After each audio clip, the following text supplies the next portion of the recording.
Got a sociolinguistics exam breathing down your neck? Well, you've come to the right place. We're going to distill all the key theories you absolutely need to know into a super fast, high-impact review. Let's jump right in. Feeling that pre-exam pressure? Yeah, I get it. It feels like you've got a dozen different scholars, all these complex theories, and it all has to fit in your head for that one big question.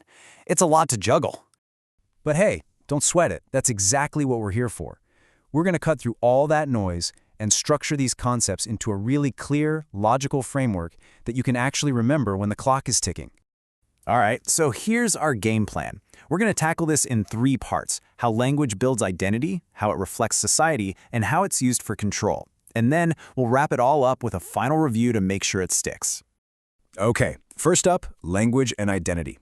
This whole section is about how the words we choose and the way we talk actually build the person we present to the world. And we're zeroing in on 2 absolute heavy hitters: gender and politeness. So if your exam asks about gender and language, your brain should immediately go to these 3 big schools of thought. You've got the deficit approach from Lakoff, which basically suggested women's language shows uncertainty. Then there's the dominance approach from folks like Zimmerman and West, who argued it's all about reflecting power imbalances in society. And finally, the difference approach, led by Tannen, which we're about to dig into. And what's so interesting about Tannen's idea is that she doesn't say one is better or worse, just different. It's like 2 cultures with different goals. For instance, after a really rough day, someone using rapport talk might say, I'm so frustrated, because they're looking for that connection. But someone using rapport talk might respond with, okay, here's what happened and here's how you fix it, focusing on the information. You see, they're playing totally different games. You know, this whole idea of social games leads us perfectly into politeness theory, and it all kicks off with Erving Goffman's concept of face. This is basically your public self-image, right? The version of you that you want the world to see and respect. We all have a positive face, that's our need to be liked, and a negative face, our need to be independent and not be imposed upon. So let's say you have to do something that could kind of embarrass someone or make them feel awkward, what we call a face-threatening act, like asking for a big favor. Well, Brown and Levinson say you've got 5 main ways to play it.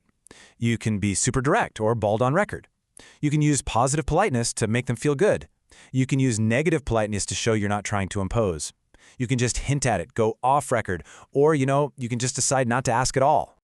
Okay, let's build on that and jump into our second big theme, language and society. Now we're looking at how different ways of talking get valued differently, and how that creates some very real social structures and, hierarchies. The absolute cornerstone concept you need to know here is diglossia, a term Charles Ferguson gave us back in '59. It's this situation you see in some societies where there are 2 very distinct versions of the same language being used, a high variety for all the formal stuff and a low variety for everything else. And this really breaks it down, doesn't it? Just imagine a country where the language on the news and in textbooks, the high variety, is totally different from the dialect you'd speak with your family around the dinner table, the low variety. One has all the prestige, the other has all the comfort, and they live in separate worlds.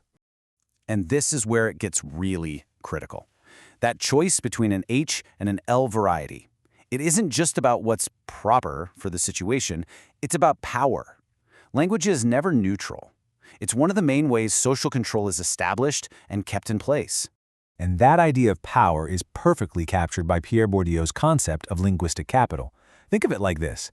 Being able to speak that prestigious H variety, it's like having cash in a social bank account.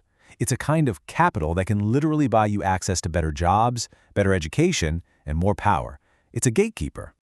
So if language is that powerful, it only makes sense that big institutions would want to control it, right? And that brings us to our final theme, language and control. This is all about the conscious, very deliberate ways that language gets managed on a massive societal scale. And Einar Haugen gave us this really straightforward 4-stage roadmap for how that happens. First, an institution has to select a language or dialect. Then they codify it, write the dictionaries, the grammar books. Next, they implement it, pushing it out through schools and the government. And finally, they elaborate it, making sure it can keep up with modern life by adding new words. Now, these plans are driven by policy, which can be overt, we're talking official, written-down laws about language, or it can be covert. And covert policy is all about the unwritten rules, that unspoken social pressure that tells you to maybe soften your regional accent if you want that corporate job. Honestly, it can be just as powerful as any law. All right, deep breath. We have covered a ton of ground, so now for the most important part, the final review. Let's lock all of this in for your exam. Okay, here it is, the ultimate cheat sheet. If you remember nothing else, remember this. Gender, Tannen. Report versus report. Politeness, Brown and Levinson, face, and those 5 strategies. Diglossia, that's Ferguson, H versus L. Power is all about Bourdieu and linguistic capital. Planning is Hagen's 4 stages, and policy, that's overt versus covert. Got it? And here's the pro tip for that 10-mark question. Listen closely. It is not enough to just define the term. The key is to connect the scholar to their main theory and then, this is crucial, give a clear, specific example. That's what shows you really get it. So, we'll leave you with this final thought. These aren't just some dusty old academic theories, you know? They're the invisible rules of a game that you are playing every single day. So the real question is, how are you using language to perform your identity, navigate all this social power, and ultimately shape your world? Good luck on your exam.